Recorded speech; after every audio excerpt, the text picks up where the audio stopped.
नमस्कार, मी संतोष शर्मा. आपण बघत आहे लाईव्ह इंडिया न्यूज. तर मित्रांनो, वसई विरारच्या लोकांना एक महत्त्वाची सूचना घेऊन आलोय. ॲडव्होकेट अश्विनी उपाध्याय यांनी हे लोकांना एक महत्त्वाचा सूचना देण्याचा प्रयत्न केलेला आहे या व्हिडिओच्या माध्यमातून. तर मी वसई विरारच्या लोकांना, सर्व लोकांना जे आहे एक विनंती करतो की हा व्हिडिओ आपण पूर्ण पहा आणि या व्हिडिओ मधून आपल्याला काहीतरी शिकायला मिळणार आहे. कपिल जी, मैं आपको धन्यवाद देता हूं और ये फिल्म बनाने के लिए, ये वेब सीरीज बनाने के लिए बहुत बहुत धन्यवाद.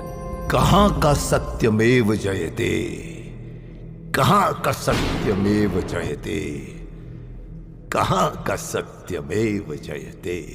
सुप्रीम कोर्ट के जजेस, हाई कोर्ट के जजेस जरूर इसको देखें और आत्मचिंतन करें कि भारत की न्याय प्रणाली कहां पहुंच गई है. भारत में टोटल 5 करोड़ केसेस तो वो हैं जो district court, high court, supreme court में है.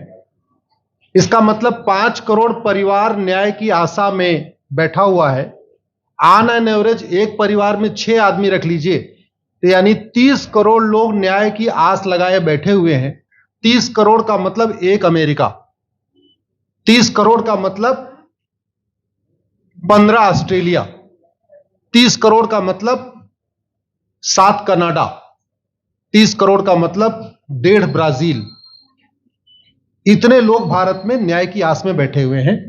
और ये 5 करोड़ केस तो वो हैं जो district court, high court, supreme court में है. इसके पैरेलल हमारे देश में एक और जुडिशियल सिस्टम है, उसको कहते हैं तहसीलदार, एसडीएम, एडीएम, डीएम, कमिश्नर, जहां पे चकबंदी के मुकदमे चलते हैं. वो इस 5 करोड़ में काउंटेड नहीं है. जो तहसीलदार के यहां मुकदमा होता है, एसडीएम के यहां मुकदमा होता है, एडीएम के यहां होता है, डीएम के यहां होता है, चकबंदी अधिकारी जिसको सीओ कहते हैं, डीडीसी कहते हैं, एसओसी कहते हैं, वो एक इसके पैरेलल में है. और 5 करोड़ मुकदमे वहां पे भी चल रहे हैं. इसका मैं लाइव एग्जांपल देना चाहूंगा भारत की ब्लैक जस्टिस सिस्टम का. 1985 में जौनपुर में एक 10 बीघे जमीन का मुकदमा शुरू हुआ था. अभी वो सबसे नीचे पायदान पे है, जिसको कहते हैं चकबंदी अधिकारी. 1985 में मुकदमा शुरू हुआ, 2023 आ गया, लगभग 37 साल बीत चुके. 37 साल में यह नहीं तय हो पाया कि असली विल कौन सी है. 2 लोगों ने क्लेम किया, वो कह रहे हैं मुझे विल मिली है, वो कह रहे हैं मुझे विल मिली है. 37 साल में यह नहीं डिसाइड हो पाया असली विल किसकी है. अगर मान लीजिए आज डिसाइड हो जाए तो सीओ के बाद एसओसी, एसओसी के बाद डीडीसी, डीडीसी के बाद हाई कोर्ट, हाई कोर्ट के बाद सुप्रीम कोर्ट, यानी अभी 35 साल और लगेगा, 70 साल लगेगा. सेकंड जनरेशन मुकदमा लड़ रही है, ऑलरेडी सेकंड जनरेशन मुकदमा लड़ रही है. और इसी स्पीड से काम हुआ तो मुझे लगता है थर्ड जनरेशन आके मुकदमा तब जाके सुप्रीम कोर्ट पहुंचेगा. दूसरा एग्जांपल, एक ग्लेरिंग एग्जांपल आपको देता हूं.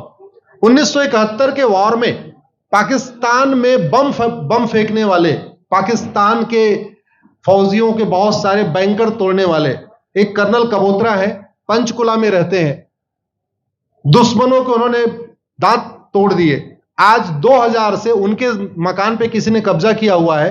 2023 आ चुका है, 23 साल में वो अपने मकान को नहीं छुड़ा पाए. अभी मामला पंचकुला की डिस्ट्रिक्ट कोर्ट में है, उसके बाद चंडीगढ़ हाई कोर्ट जाएगा, फिर सुप्रीम कोर्ट जाएगा. तो 23 साल में वो सबसे नीचे पायदान पे है. वास्तविकता यह है, अंग्रेज चले गए, अंग्रेजी कानून यहीं छोड़ गए, अंग्रेजी व्यवस्था यहीं छोड़ गए. यह व्यवस्था भारत में न्याय देने के लिए नहीं बनी थी. यह जो न्यायिक जुडिशियल सिस्टम था भारत में जो बनाया गया, वो केवल और केवल भारत को लूटने बांटने के लिए बनाया गया था. क्योंकि कानून वही चल रहा है, जुडिशियल सिस्टम वही चल रहा है, इवन हमारा ड्रेस भी वही चल रहा है. अंग्रेज काले कपड़े पहनते थे, हम भी काले कपड़े पहनते हैं. अंग्रेज जून के महीने में उनको गर्मी लगती थी तो 1 महीने छुट्टी करके इंग्लैंड चले जाते थे. आज भी हमारा हाई कोर्ट, सुप्रीम कोर्ट पूरे मई जून बंद रहता है. अंग्रेजों को क्रिसमस के टाइम में दिसंबर में छुट्टी मनाना जाना होता था, 1 महीने छुट्टी कर चले जाते थे. आज भी हमारी हाई कोर्ट, सुप्रीम कोर्ट दिसंबर में, क्रिसमस के टाइम में 15 दिन 20 दिन बंद हो जाती है. तो सोच वही है, किताबें वही है, व्यवस्था वही है, कानून वही है. तो स्वाभाविक सी बात है, जस्टिस होगा कहां से, जस्टिस कैसे होगा. हम 2023 में 1860 का इंडियन पिनल कोड लेके घूम रहे, 1861 का पुलिस एक्ट लेके घूम रहे, गवाहों के बयान 1872 के कानून से हो रहे. हमने सब कुछ वर्ल्ड क्लास कर लिया, लेकिन अपने जस्टिस सिस्टम को कंपेयर करने की कोशिश ही नहीं किया. जितने में एक एयरपोर्ट बनता है, एक एयरपोर्ट बनाने में 25,000 करोड़ की लागत आती है. अगर हमारी सरकारों ने एक एयरपोर्ट की कीमत जुडिशियल सिस्टम पे खर्च कर दिया होता तो हमारी न्यायिक व्यवस्था अच्छी हो गई होती. आज घटिया, चूंकि अकाउंटेबिलिटी नहीं है, जुडिशियल सिस्टम में कोई अकाउंटेबिलिटी नहीं है, किसी के साथ न्याय हो जाए अन्याय हो जाए कोई फर्क नहीं पड़ता, निर्दोष को जेल हो जाए जज की कोई अकाउंटेबिलिटी नहीं, दोषी को बेल हो जाए जज की कोई अकाउंटेबिलिटी नहीं, लाखों लाख लोग जेल में सड़ रहे हैं, लाखों धोखेबाज भ्रष्टाचारी बाहर घूम रहे हैं, मूल कारण है ब्लैक जस्टिस सिस्टम। आपने बहुत अच्छा आपने इस पे वेब सीरीज बनाया है और इस देश में world class airport, world class highway, world class shopping mall, सब कुछ वर्ल्ड क्लास बना लिया। इनफैक्ट अपना मोबाइल का डेटा सुरक्षित रखने के लिए हमारे सांसद विधायक जज आईफोन भी यूज करते हैं, अमेरिका का आईफोन यूज करते हैं हमारा डेटा सुरक्षित हो जाए। लेकिन भारत सुरक्षित हो जाए उसके लिए यह नहीं देखते कि जापान में कौन सा कानून है, अमेरिका में कौन सा कानून है, सिंगापुर में क्या अच्छा चल रहा है। कनाडा में रेंट का मामला एक डेट में खत्म होता है। सिंगापुर में अभी कुछ दिन पहले एक व्यक्ति के पास 900 ग्राम गांजा पाया गया, उसको फांसी हुई है। दोबारा वहां ड्रग स्मगलिंग होगी क्या? तो भारत में चाहे वो ड्रग स्मगलिंग है, माफिया राज है, ह्यूमन ट्रैफिकिंग है, इन सब के लिए हमारा जस्टिस सिस्टम जिम्मेदार है। कोई भी अपराध होता है उसमें दो पक्ष होता है, एक पीड़ित एक अपराध करने वाला। जो पीड़ित होता है वो चाहता है जल्दी उसको न्याय मिल जाए, अपराध करने वाला चाहता है मुकदमा लंबा चले। भारत का न्यायिक सिस्टम अपराध करने वाले के साथ खड़ा है। बलात्कारी चाहता है उसका मुकदमा 30 साल चले और मुकदमा 30 साल चलता है। भू माफिया चाहता है कि गरीब की जमीन पे कब्जा कर ले, उसका मुकदमा 50 साल चले और आज की डेट में मुकदमा 50 साल चल रहा है। इसका मतलब वर्तमान न्यायिक सिस्टम बलात्कारी के पक्ष में है, भू माफिया के पक्ष में है, ड्रग स्मगलर के पक्ष में है, ह्यूमन ट्रैफिकर के पक्ष में है, नक्सलियों के पक्ष में है, माओवादियों के पक्ष में है, जो लोग देश विरोधी काम कर रहे हैं उनके पक्ष में है। 40 साल 50 साल के बाद किसी व्यक्ति ने मिलावट करके लोगों का स्वास्थ्य खराब कर दिया, उसको 50 साल के बाद सजा हो रही है। इस बीच उसने कम से कम पता नहीं कितने लोगों का और भी कर दिया। तो ये जो जस्टिस सिस्टम होता है दवा की तरीके काम करता है। जैसे दवा अच्छी होती है बीमारी तुरंत ठीक हो जाती है, अगर दवा घटिया होती है तो बीमारी बढ़ जाती है। दवा खाने के बाद शरीर एज इट इज नहीं रहता, या तो बीमारी ठीक होती है या तो बीमारी बढ़ती है। अगर कोई आदमी एक गांव में किसी के साथ कुछ गलत कर दे, उसको 6 महीने के अंदर सजा हो जाए, साल भर के अंदर हो जाए, दूसरा अपराध वहां नहीं होगा। लेकिन अगर उस व्यक्ति को पनिशमेंट नहीं मिला तो स्वाभाविक सी बात है उसने उसको और मोटिवेट कर दिया। कहते नहीं ऐसे बुखार है तुरंत 2 गोली खाइए बुखार ठीक हो गया, लेकिन अगर आपने दवा नहीं खाई या गलत दवा खा लिया तो टाइफाइड होगा या निमोनिया होगा। दुर्भाग्यवश ये हमारा जस्टिस सिस्टम यही कर रहा है। आज की डेट में जितनी समस्याएं हैं, चाहे वो घूसखोरी है, जमाखोरी है, मिलावटखोरी है, कालाबाजारी है, नशा तस्करी है, मानव तस्करी है, सोना तस्करी है, ड्रग स्मगलिंग है, या नक्सलवाद है, या माओवाद है, या कट्टरवाद है, जो भी समस्याएं हैं, उसका एक बहुत बड़ा कारण यह है कि हमारा जस्टिस सिस्टम उसको टैकल नहीं कर पा रहा है, उसको पकड़ नहीं पा रहा है। और इसीलिए भारत में अराजकता है। मैं तो इतने जानता हूं, ऐसी कोई बीमारी नहीं जिसकी कोई दवाई नहीं, ऐसी कोई समस्या नहीं जिसका कोई समाधान नहीं। हम हर चीज के लिए बाहर से चीजें खरीदते हैं, तो हम ये क्यों नहीं देख रहे हैं कि आखिर चाइना का जस्टिस सिस्टम कैसा है, सिंगापुर का कैसा है, कनाडा का कैसा है, फ्रांस का कैसा है और अमेरिका का कैसा है। हम क्यों नहीं बेस्ट प्रैक्टिसेस उनकी अडॉप्ट कर लेते। दुनिया के कई देशों ने नार्को पॉलीग्राफ ब्रेन मैपिंग कानून बना दिया। मेरी बहन दीपिका नारायण बैठी हुई है, ये लगातार फॉल्स केसेस के खिलाफ, इनको मैं देखता रहता हूं, एक्टिव रहती है। एक कानून बन जाए नार्को पॉलीग्राफ ब्रेन मैपिंग और कंप्लेन पे अंडरटेकिंग ले लिया जाए कि जो कुछ मैं शिकायत कर रहा हूं इसके लिए मैं अपना नार्को पॉलीग्राफ ब्रेन मैपिंग कराने के लिए तैयार हूं, हजारों की संख्या में फेक केसेस खुद ही खत्म हो जाएंगे। आज की डेट में लोग जुडिशरी की लापरवाही के साथ साथ फर्जी केस से परेशान है, फर्जी गवाही से परेशान है, फर्जी एफआईआर से परेशान है, हजारों परिवार परेशान है। कई बार देखा गया कि जो फैमिली के केसेस होते हैं उसमें कितने सारे फेक केसेस भी आ रहे हैं। तो जो वास्तव में दोषी हैं उनको पनिशमेंट नहीं मिल पा रहा है, जो निर्दोष हैं उनके खिलाफ फर्जी केसेस हो रहे हैं। आज की डेट में गांव में एक दबंग अगर जमीन कब्जा कर लेता है, किसी की हिम्मत नहीं पड़ती उसके खिलाफ कोई गवाही दे दे। लोगों को अपनी जमीन छुड़ाने में 30 साल लड़ना पड़ रहा है, 35 साल लड़ना पड़ रहा है। अगर 30 साल 35 साल के बाद कक्कड़ जी, उसको अपनी जमीन मिल भी गई तो उसके साथ न्याय कहां हुआ?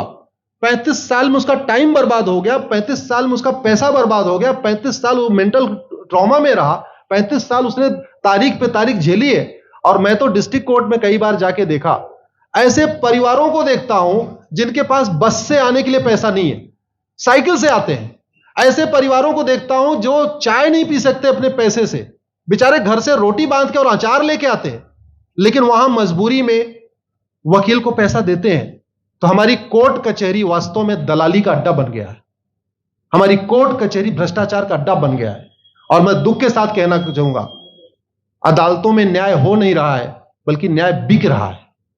जिनके पास पैसा है वो उन्होंने कितना बड़ा क्राइम किया हो, मर्डर किया हो, रेप किया हो, उनको जमानत हो रही है, और जिनके पास नहीं है वो बेचारे जेल में सड़ रहे हैं। कई बार तो देखा गया, मैंने मेरे मर्डर किया एक्स अनंत सिंह ने, लेकिन एक्स अनंत सिंह बाहुबली थे, उन्होंने थानेदार को 20 लाख रुपए दिया, वो वाई अनंत सिंह को लेकर जेल में डाल दिया, नाम वही है। अब उसके बाद क्या हुआ, 20 साल मुकदमा चला और फिर सबूत के अभाव में छूट गया। तो जिसने मर्डर किया वो तो कभी जेल गया ही नहीं, एक निर्दोष जेल गया, 10-20 साल के बाद उसने अपना जमीन बेचा, सब कुछ किया, माँ बाप सब कुछ तबाह हो गए, फिर वो सबूत के अभाव में छूट रहा है। तो सबूत के अभाव में अगर 20 साल के बाद छूट भी गया हो, उसका 20 साल कौन लौटाएगा? उसके 20 साल के लिए कौन जिम्मेदार है? उसके 20 साल जो बर्बाद हुआ उसके लिए संविधान की शपथ लेने वाले जिम्मेदार हैं। संविधान के प्रियम्बल में लिखा है, हम आपको जस्टिस देंगे, हम आपको न्याय देंगे। न्याय देने की जिम्मेदारी किसकी? जिन्होंने शपथ लिया। शपथ कौन लेते हैं? जजेस लेते हैं, सांसद विधायक मंत्री लेते हैं। तो आज की डेट में अगर लोगों को न्याय नहीं मिल रहा है तो इसके लिए वही जिम्मेदार हैं जो संविधान की शपथ लेते हैं। संविधान की शपथ लेने वालों को वेतन भत्ता गाड़ी बंगला इसीलिए मिलता है कि लोगों को न्याय मिल सके, फास्ट जस्टिस मिले, कंप्लीट जस्टिस मिले। अनफॉर्चुनेटली कंप्लीट जस्टिस मिलने में तो 50-60 साल लग जाता है, फास्ट जस्टिस तो सपना हो गया है। इसलिए आज आपने जो ये वेब सीरीज बनाई है, मैं आपको धन्यवाद देता हूं। एक ऐसे विषय पे जिसपे कोई टच नहीं करता, लेकिन जिससे करोड़ों लोग पीड़ित हैं। मैंने कहा ना, 5 करोड़ लोग सीधे district court, high court, supreme court के केसेस से पीड़ित हैं, और 5 करोड़ मुकदमे एसओसी, डीडीसी, तहसीलदार के यहां चल रहा है। तो अगर 5 करोड़ से 30 करोड़ लोग इधर पीड़ित हैं तो उधर भी पीड़ित है। वास्तव में बहुत बड़ी संख्या भारत में इसी से पीड़ित है। और अपराध, भ्रष्टाचार और जितनी भी अराजकता चल रही है उसका मूल कारण भी यही है। जस्टिस सिस्टम अच्छा हो जाए, कानून सख्त हो जाए, कानून का खौफ पैदा हो जाए, न्यायपालिका का खौफ पैदा हो जाए, और ये थाने जो दलाली के अड्डे बन गए हैं, तहसील जो दलाली का अड्डा बन गया है, डिस्ट्रिक्ट कोर्ट जो कमीशन खोरी का अड्डा बन गया है, अगर इस पे कंट्रोल हो जाए तो वास्तव में भारत में फिर से राम राज्य आ सकता है। अगर जुडिशियल सिस्टम अच्छा हो जाए तो जो राम राज्य की कल्पना है, धर्म की जय हो, अधर्म का नाश हो, प्राणियों में सद्भावना हो, विश्व का कल्याण हो, मुझे लगता है उसको फिर से जीवित किया जा सकता है। आपने मुझे बुलाया कपिल जी, मैं आपको धन्यवाद देता हूं। और ये फिल्म बनाने के लिए, ये वेब सीरीज बनाने के लिए बहुत बहुत धन्यवाद देता रहता हूं। दीपिका जी लड़ती रहती हैं, इनको देखता रहता हूं। बहन नेहा जी आई हैं, ये अपने गानों से मुझे लगता है बहुत अच्छा आप लिखती हैं, और इसी तरीके से कड़वा सच आप लिखते रहिए, कड़वा सच गाते रहिए। लोग आज की डेट में, यंग जनरेशन कड़वा सच सुनना चाहती है। मीठे झूठ ने इस देश में शुगर, डायबिटीज पैदा कर दिया। भारत केवल लोग डायबिटीज से नहीं पीड़ित हैं, बल्कि हमारी व्यवस्था को डायबिटीज हो चुका है। और उस डायबिटीज को दूर करने के लिए नेहा राठौर जैसी बहनें जो सही बात कह रही हैं, दीपिका जी सही बात कह रही हैं, आप लोग जो है बहुत अच्छा काम कर रहे हैं। और आपने, कक्कड़ साहब, आपने बनाया वेब सीरीज, आपको विशेष आभार, धन्यवाद देता हूं।